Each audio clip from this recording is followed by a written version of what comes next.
Hola, ¿qué tal? Bienvenidos sean todos y todas a Ojalá.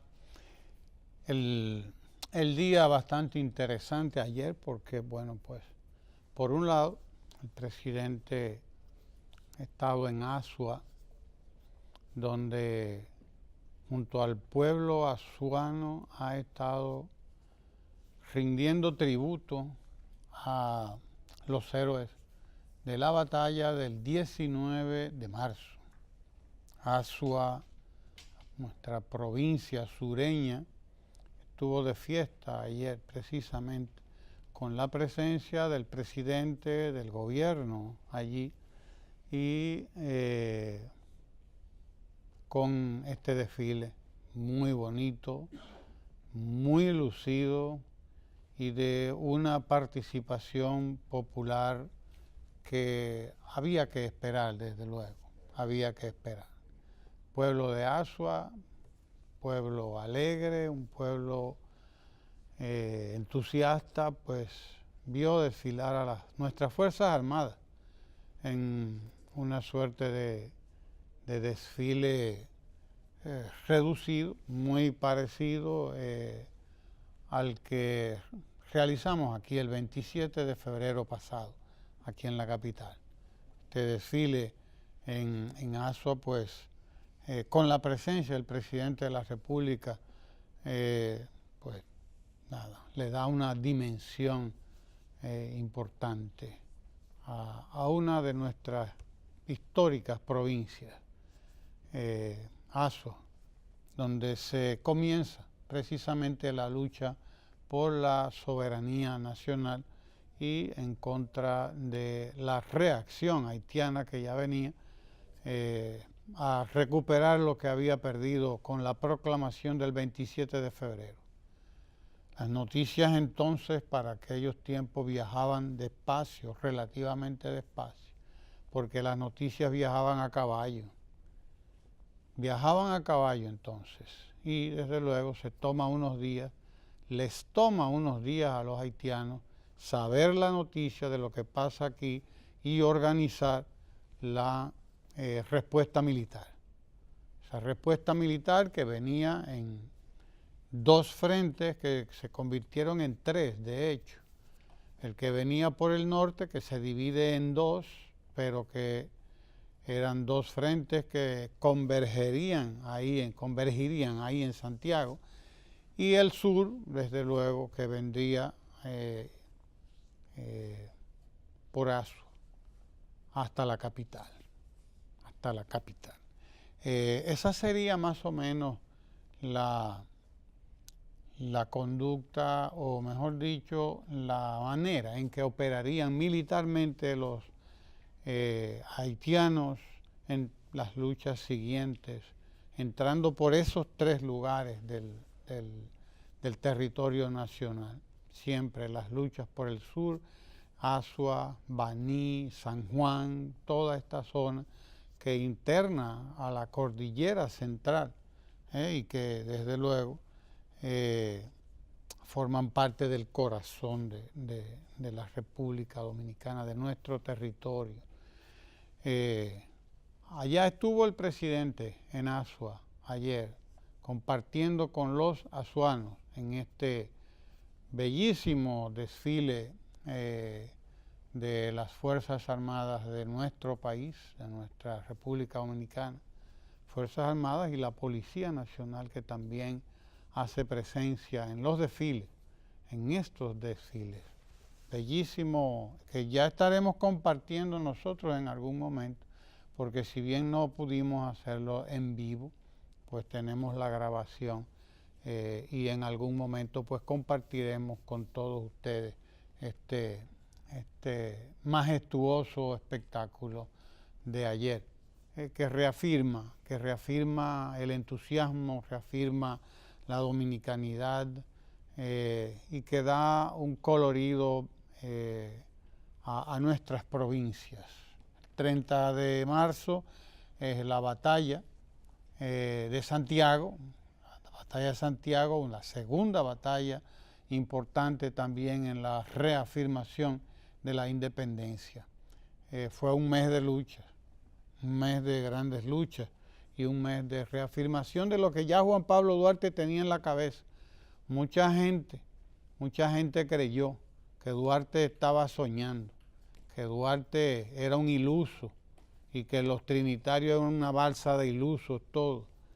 Mucha gente creyó eso y llamaron muchachos, muchachitos, les llamaban los más viejos, les llamaban los muchachos y los muchachitos a los seguidores de Juan Pablo Duarte en la Trinitaria. Ustedes están soñando, se decían muchos. Un ejército como el haitiano no lo derrota a nadie.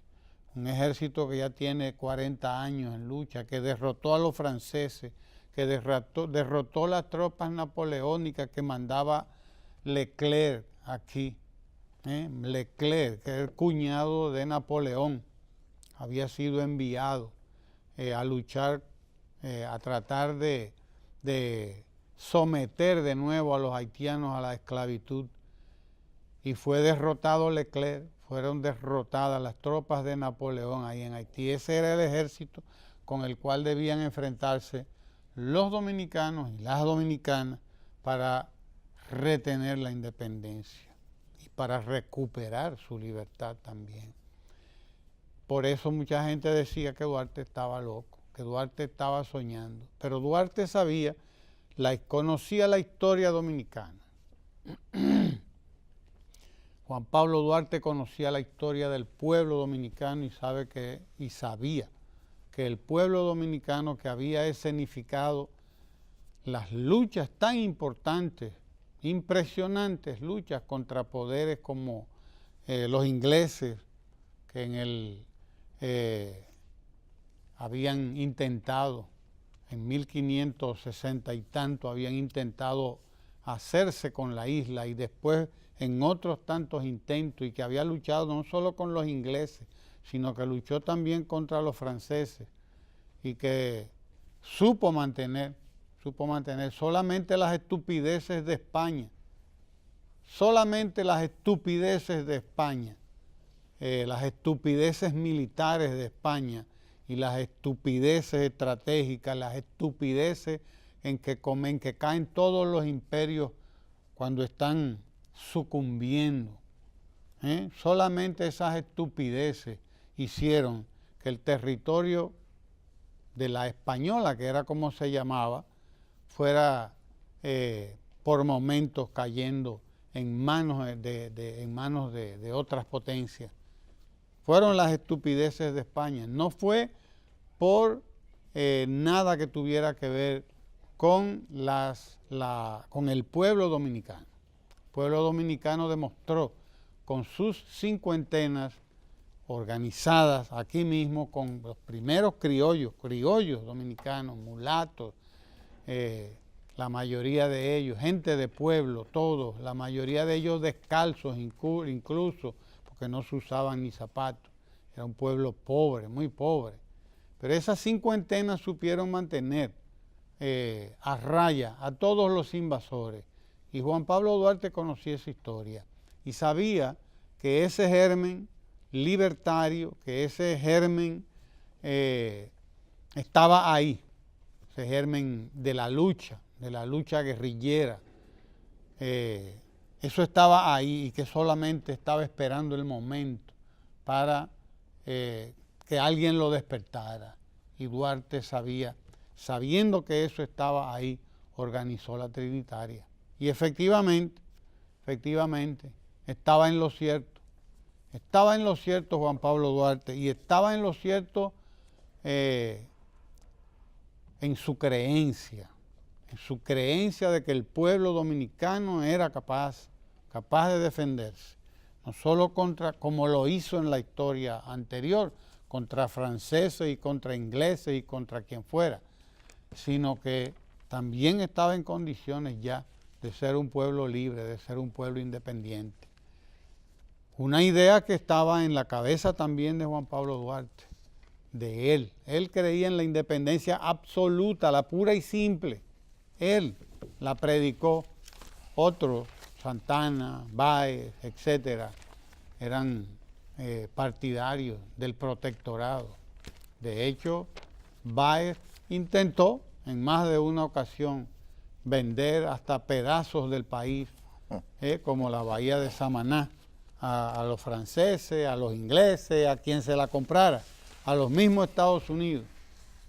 Y bueno, ni qué decir de Santana, que no creía en la independencia dominicana, y tanto así que después de tanto pelear y de tanto luchar y de tanto sacrificio y de tantas victorias, además de tantas victorias, con lo que termina es con entregarle el país que había surgido fruto de las ideas de Juan Pablo Duarte y de las luchas del pueblo dominicano. Él lo entrega otra vez a España y cambia su condición de libertador por la de un marqués, título de marqués de las Carreras. Vaya usted a ver, de las Carreras. ¿Qué se veían las carreras en aquel momento? Explíqueme usted. Y Santana es capaz de eso. No debía estar ahí en el panteón. Claro que no. No lo merece, porque además la conducta de Santana de genocida prácticamente. A todo el que se le oponía a su mandato lo mandaba a fusilar, y fusiló cuanta gente pudo fusilar. Entonces, la verdad es que no debía estar ahí en el panteón. No debía estar, pero Balaguer lo mandó para allá. Vaya usted a ver por qué Balaguer entendía que este señor podía ocupar el espacio que ocupan dominicanos tan puros. Sí, señor, esa es la realidad. Duarte entendió muy bien que sí que podíamos ser libres, y lo demostró el pueblo dominicano, y el pueblo dominicano demostró que Juan Pablo Duarte tenía razón. Tenía razón. De ahí que bien conviene recordar a marzo como ese mes de las luchas, de las guerras. 27 de febrero es la proclamación, las guerras y las luchas por la confirmación de esa idea de Juan Pablo Duarte. Esas vienen después, y sobre todo se acrisolan en marzo, y en las batallas del 19, que fueron varias batallas, porque hubo varias batallas antes de converger ahí en el mismo 19. Ya hubo varios momentos antes de llegar ahí en los que gente como Duvergé y otros grupos de dominicanos, que son muchos, los grupos son muchos los líderes de estas guerras, ya venían azotando a las tropas haitianas, haciendo guerra de guerrilla, que era lo que sabía hacer el pueblo dominicano. Esa guerra de guerrilla, que era la que hacían también esas cincuentenas en que se organizó el pueblo dominicano cuando España decidió retirarse de aquí y dejar esto abandonado, prácticamente abandonado. Sí, porque España lo que andaba era buscando oro. Los imperios lo que buscan es eso. Los imperios no andan buscando otra cosa. Los imperios lo que andan es buscando riqueza. ¿A dónde voy a robar? Tiene que haber riqueza para yo llevármela, porque eso es lo que ando buscando.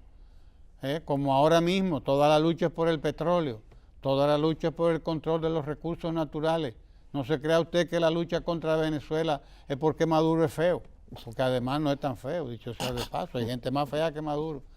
No es por eso, no se lo crea, esto es una charlatanería, y el que se lo cree es un estúpido también, es un bruto, y no se da cuenta de qué es lo que andan buscando todos los imperios. Los imperios lo que andan buscando es recursos naturales, controlar espacios de comercio, controlar mercados, eso es lo que buscan los imperios. España se olvidó de esto cuando vio desde luego que esto era una cosita donde no podía haber ni un mercado, porque aunque todavía no se pensaba en el mercado, pero estaba ahí la idea. Esto ni aquí ni podía haber un mercado, ni había recursos. El poco oro que podía conseguirse de aluvión ya se había agotado. Aluvión era cirniendo lodo en los ríos, sobre todo, que se conseguía el poco oro de aluvión que podían conseguir, y ellos andaban buscando oro en cantidades, y efectivamente lo encontraron. Encontraron oro, encontraron plata en cantidades, que va cuando llegaron ahí a México y vieron lo que era ese imperio azteca. Vieron lo que era ese imperio azteca, y de ahí siguieron para arriba por todo Centroamérica hasta llegar allá arriba, al Cusco, a Perú, a toda esa zona de por ahí arriba, y siguieron y llegaron hasta América del Norte. Hasta América del Norte, hasta Canadá llegaron. Oigan, una cosa impresionante aquellos señores en busca de riqueza. En busca de riqueza. Comenzaron por aquí y terminaron casi en el Polo Norte, por allá por Canadá.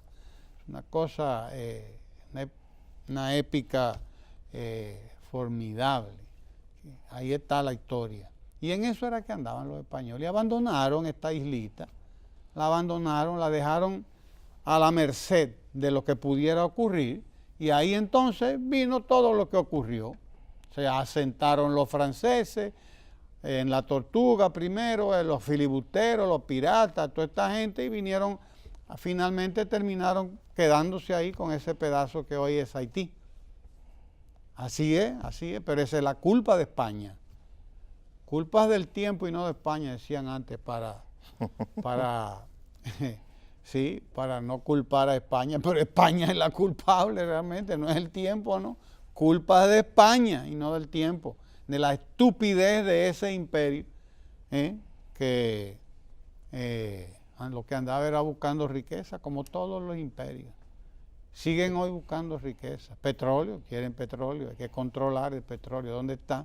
Y se sabe que en Venezuela están las más importantes reservas petroleras que pueda tener a toda la América, por no decir el mundo, buena parte del mundo, porque están la primera o la segunda reserva de todo el mundo, ahí, aparte de lo que hay, aparte de lo que hay en términos de metales, en términos de oro, de minas de oro, en términos de todo lo que hay ahí, de la riqueza además, porque es un país enorme, inmensamente rico en términos de recursos naturales, y entonces se quiere regresar para atrás todo lo que se ha conseguido ahí en términos de libertades, en términos de conquistas del pueblo, todo eso se quiere echar para atrás, porque Estados Unidos no es amigo nada, ningún imperio es amigo de nadie. Los imperios son amigos como el ratón del queso. Así es que ellos son amigos. Es para engullir riqueza, engullir mercado. Sí, señor, eso es lo que quieren todos los imperios. Esa es la historia de los imperios. Una historia que ya se está acabando, dicho sea de paso. Uno tiene que decirlo porque se está acabando. Está llegando la hora de que los imperios terminen y de que cambien además. De que cambien, porque la hora es la de la globalización. Los pueblos se dejan explotar por un tiempo porque no pueden, pero no por todo el tiempo, América Latina ya no puede ser manejada como lo fue hasta los años 60. Ya recordamos nosotros todo lo que pasó aquí, el golpe de Estado contra Juan Bosch. Pero antes le habían dado el golpe de Estado a João Goulart en Brasil en el 64, después dieron golpe de Estado en Chile, golpe de Estado en Paraguay, golpe de Estado contra Arbenz en Guatemala en el 54, y golpe de Estado, y golpe, por todos los lados. Y en el 73, golpe de Estado en Chile, imponen una dictadura que costó más de 15,000 vidas, de cientos de miles de gente que abandonó ese país. En Argentina hicieron lo mismo. Aquello fue un despelote, un desmadre que costó cientos de miles de vidas. Y todavía quieren seguirnos con este cuento. Todavía quieren seguirnos con esta historia. Todavía quieren seguir el saqueo de los recursos de América Latina. Ya está bueno. Sí, señor, de nosotros ser pasto de todos estos imperios avasallantes, avasalladores. Ya está bueno de que América Latina sea pasto de este latrocinio y de esta imposición de las voluntades de todos estos señores europeos y americanos. Sí, señor, ya está bueno. Nosotros estamos ganando, todos los latinoamericanos estamos construyendo nuestro propio mercado y estamos construyendo también nuestro propio derecho a acceder a los mercados globales, a los mercados del mundo, porque ya el mundo es global.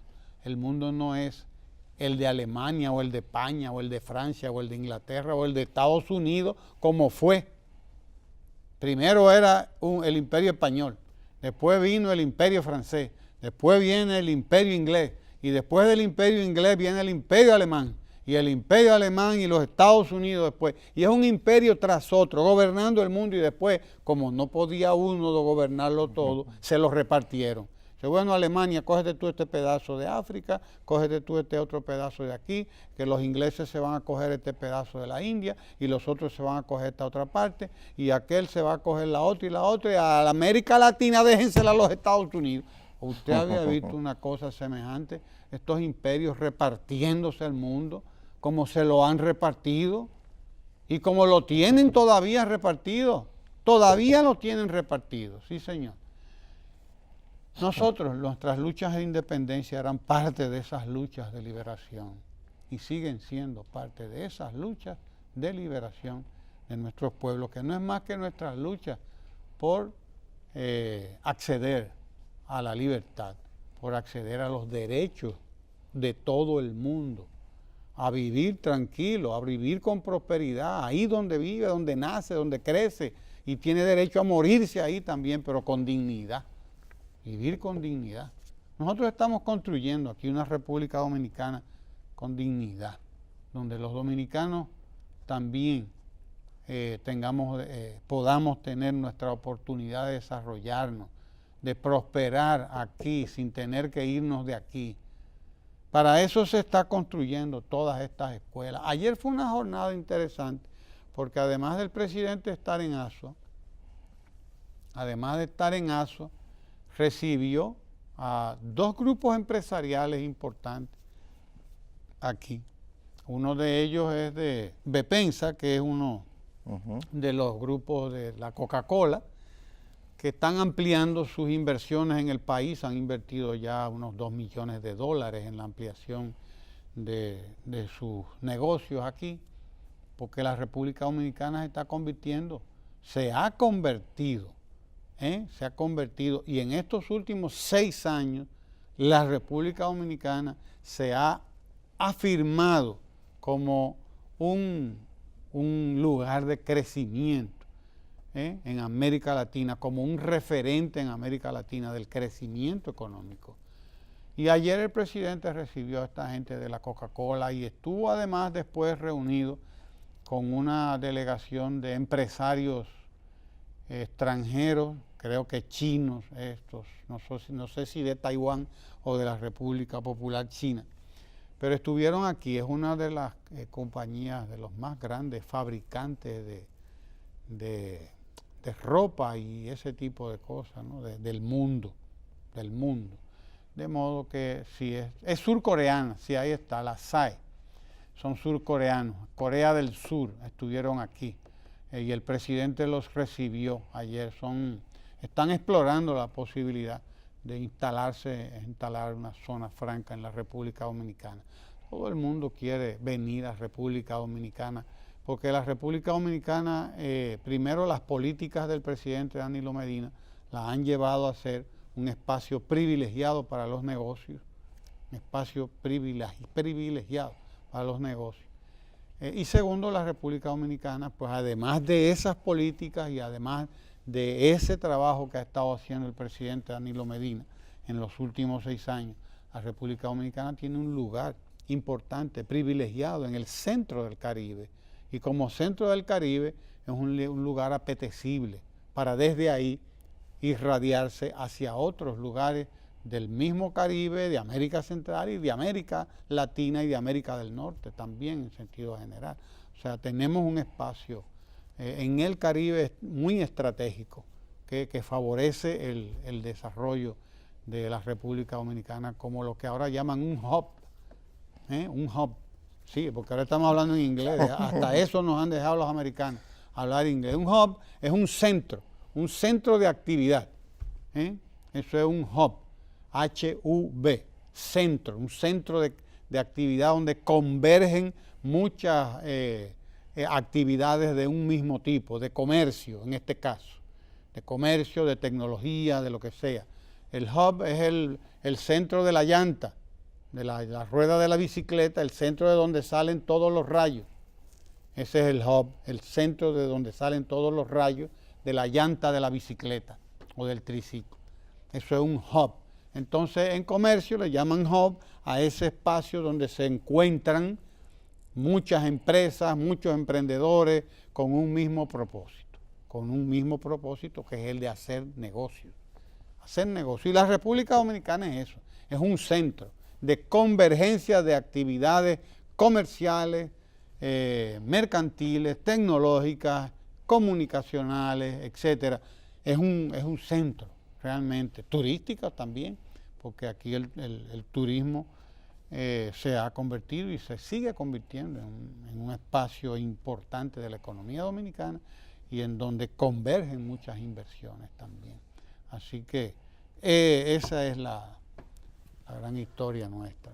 Mire, yo no recuerdo cuál fue el autor que al hablar de la conquista y colonización de América refería a cómo los conquistadores adoraban religiosamente a su Dios y que ese Dios tan consagrado para ellos se tragaba a la gente, refiriéndose a las minas del Potosí.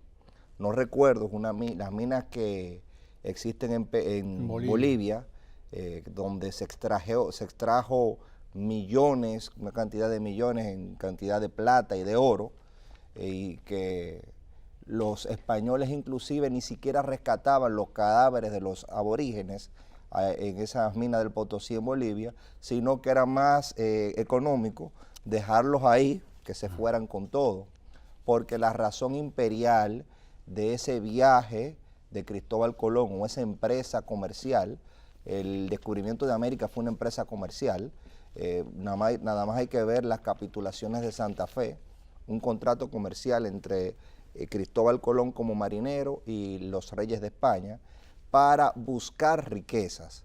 Y la lógica de los imperios, como usted señala, es buscar riquezas. Y el resultado ha sido la construcción de un modelo político y social excluyente. Entonces, hay muchos tipos de independencia. Usted mencionaba el tema de la independencia que se afianza en la batalla del 19 de marzo, pero nosotros como humanidad tenemos otra independencia.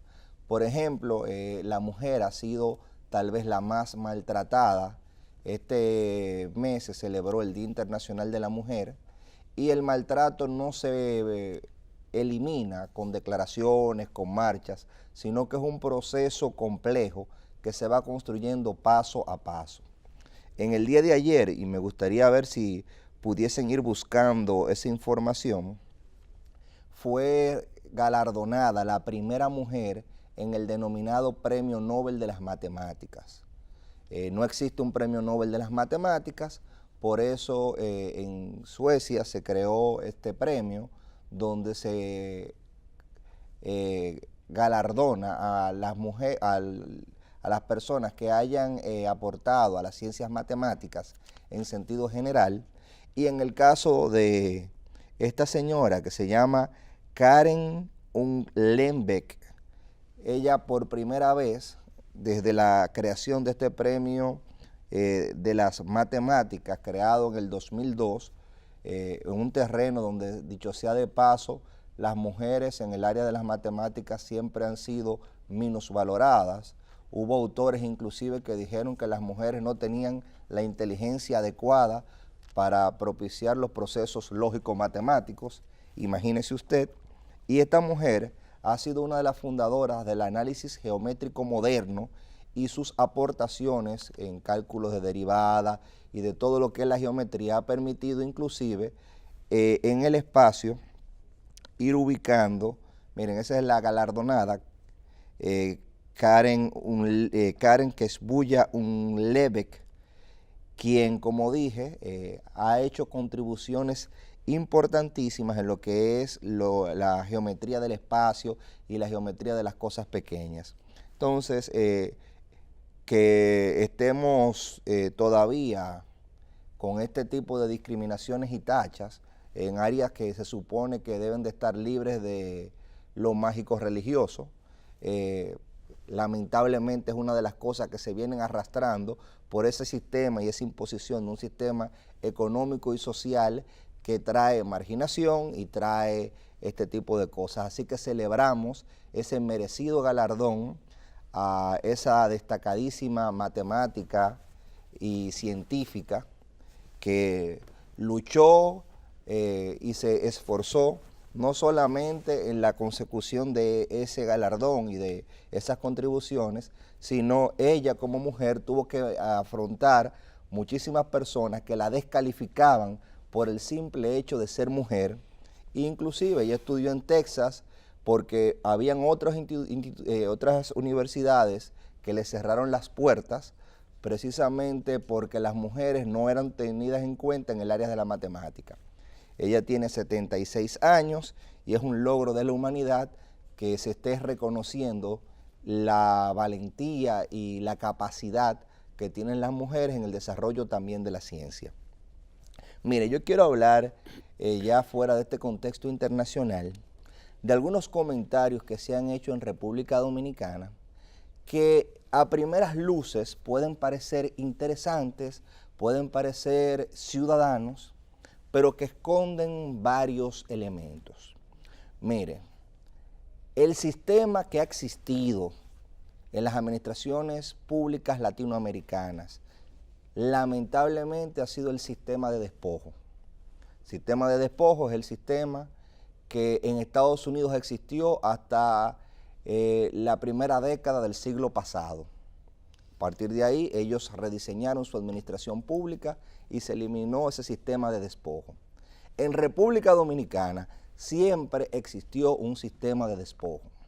Veo personas que me mencionan la efectividad y la eficiencia de la administración trujillista y yo les tengo que recordar que se entraba a servir al Estado por ser vinculado a Trujillo, por una vinculación primaria con el dictador, por una decisión eminentemente personal, no política, personal, porque el Estado se confundía en la persona de Trujillo, quien detentaba los poderes económicos, militares y políticos, todo concentrado en una sola persona. Él era el árbitro de la vida social en República Dominicana.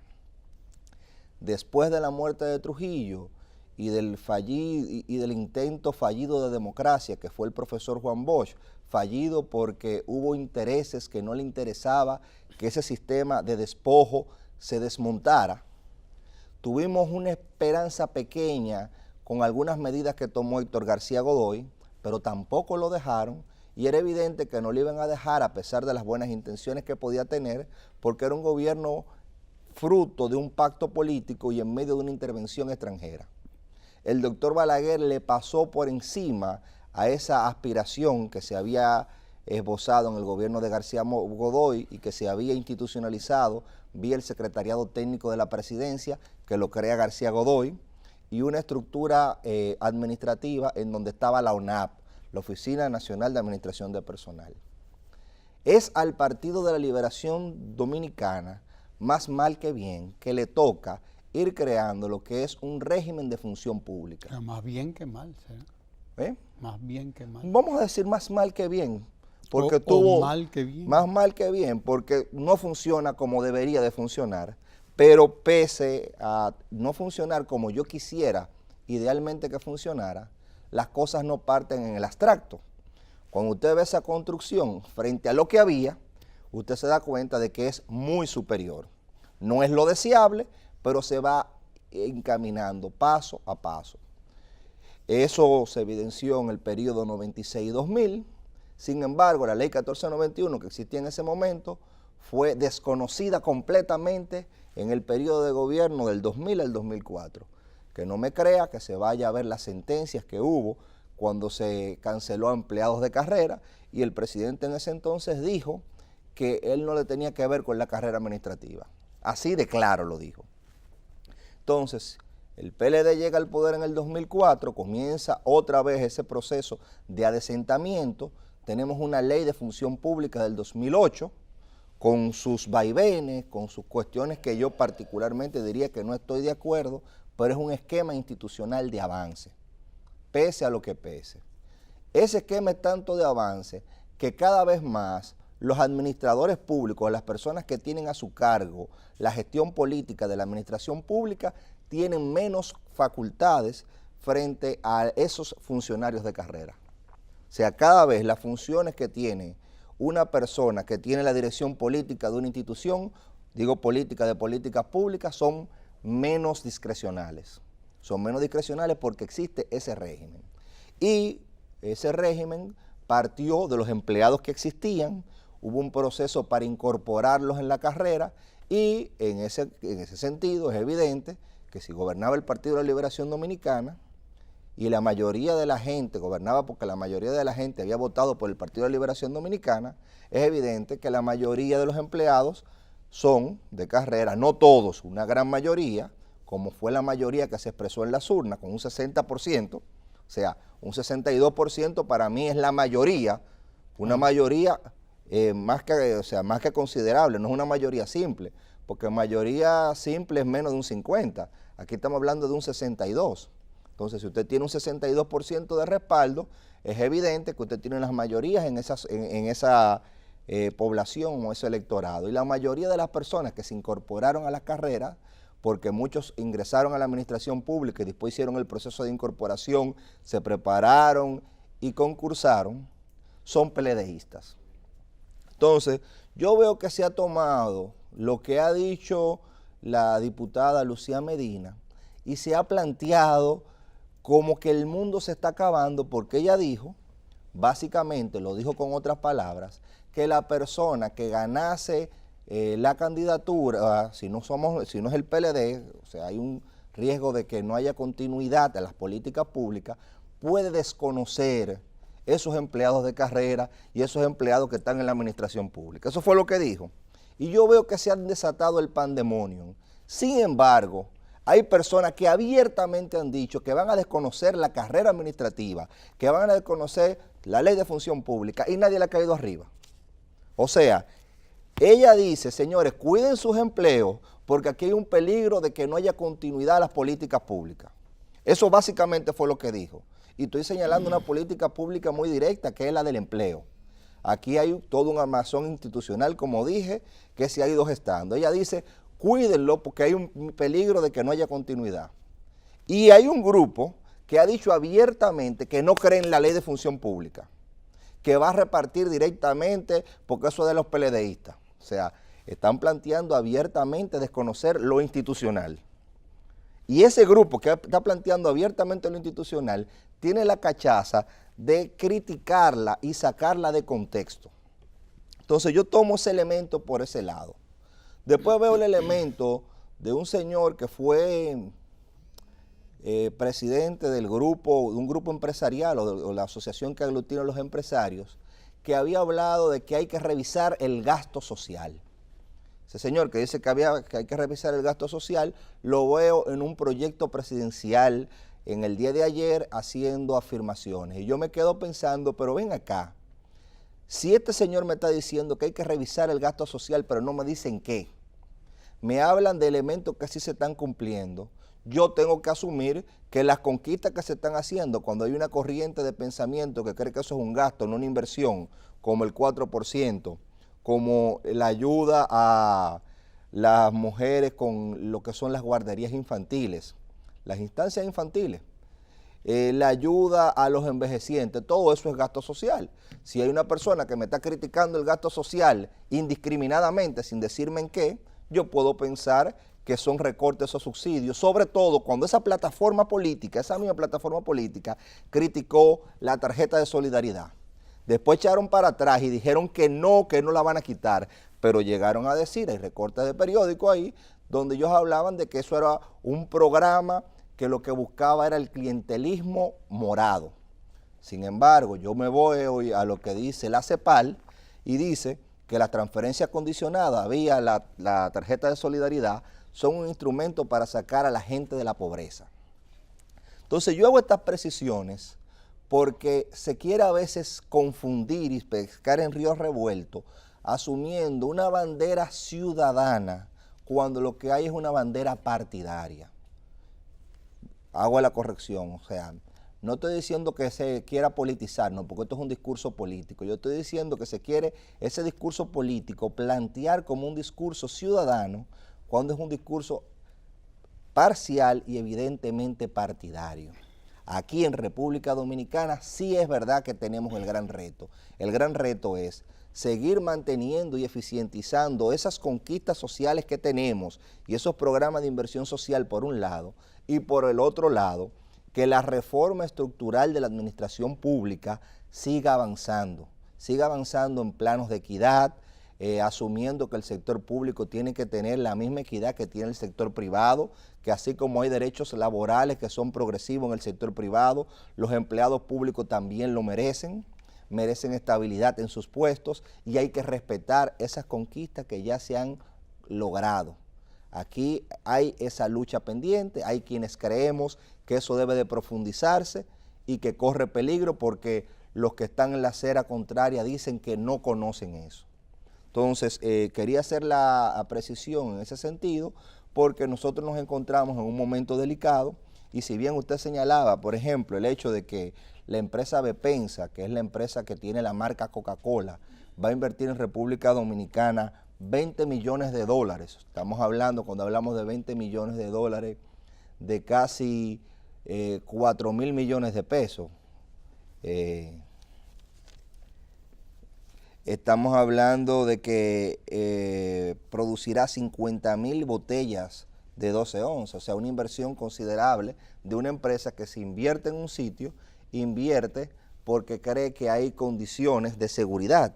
Pero por el otro lado yo veo que una firma de abogados está asesorando una empresa que invirtió aquí 1.200 millones de dólares. 1.200 millones de dólares. No es cualquier cosa. Tampoco es cualquier cosa. Entonces usted multiplica 1.200 millones por 50 y usted va a tener aproximadamente cuál es la inversión en pesos.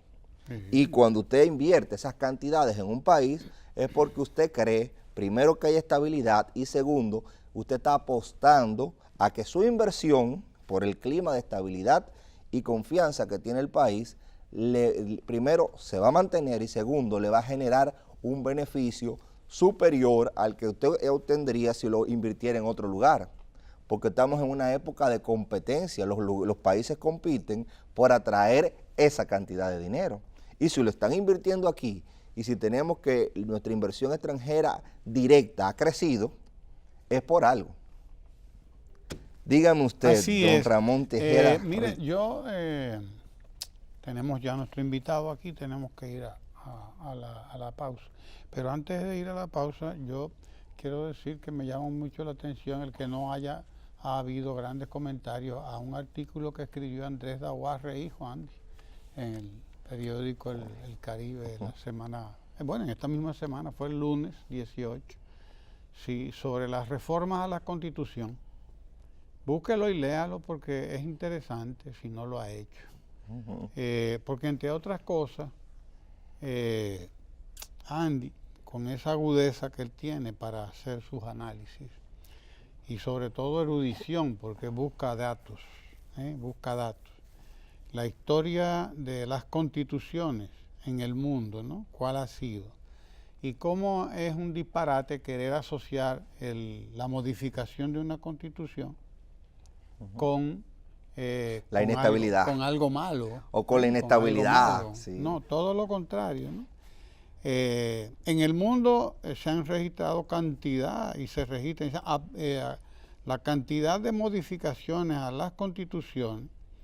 El promedio es realmente impresionante en todas partes. Entre 1800 y 2014, o sea, en 214 años, se registraron en el mundo una cantidad apreciable de sustituciones de viejas constituciones por nuevas. Y a principios de los 90 tuvimos casos en que en un solo año 22 países sustituyeron su vieja constitución en los 90. Hace poco tiempo, 22 países sustituyeron sus viejas constituciones. Para que usted entienda que esto no es una cosa tan... y el número de veces al año que las constituciones son reformadas en el mundo es más elevado de lo que uno pensaría. Dice, sí, porque aquí uno sabe lo todo.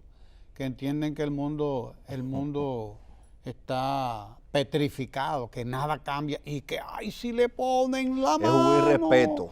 ¡Ay, si le ponen la mano a la Constitución! Y son de repente unos defensores a ultranza de la Constitución.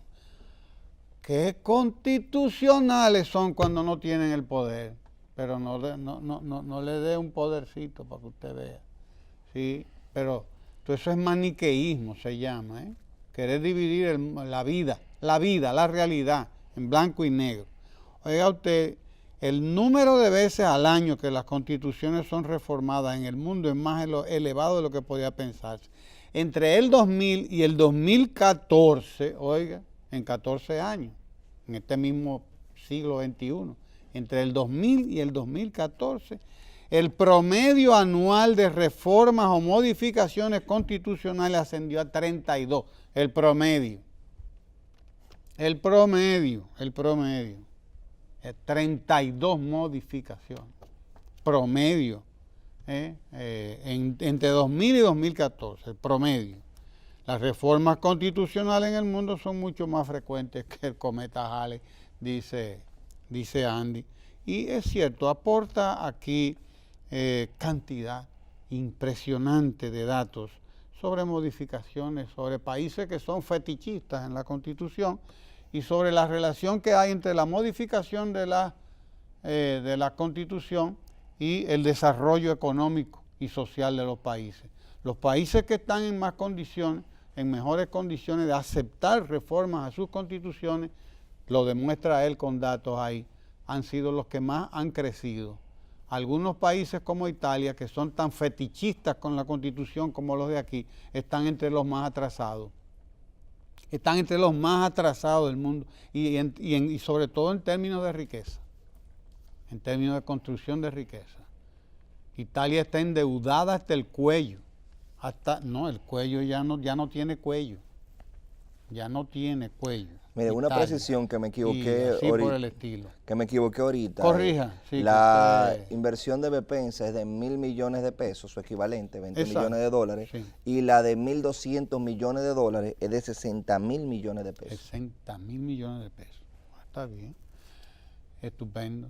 Pero bien, recuerdo y recomiendo ese artículo de Andy Dawar, que es interesante, de pasado lunes 18.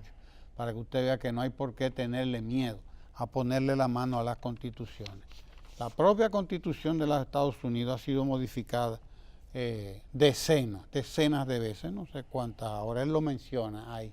Sí, para los que tienen como referente a ese gigante económico que gobierna el mundo hoy, sí, porque si esa es la referencia, pues vaya a ver, porque eso la han modificado hasta para permitir que todo el que le dé la gana tenga armas.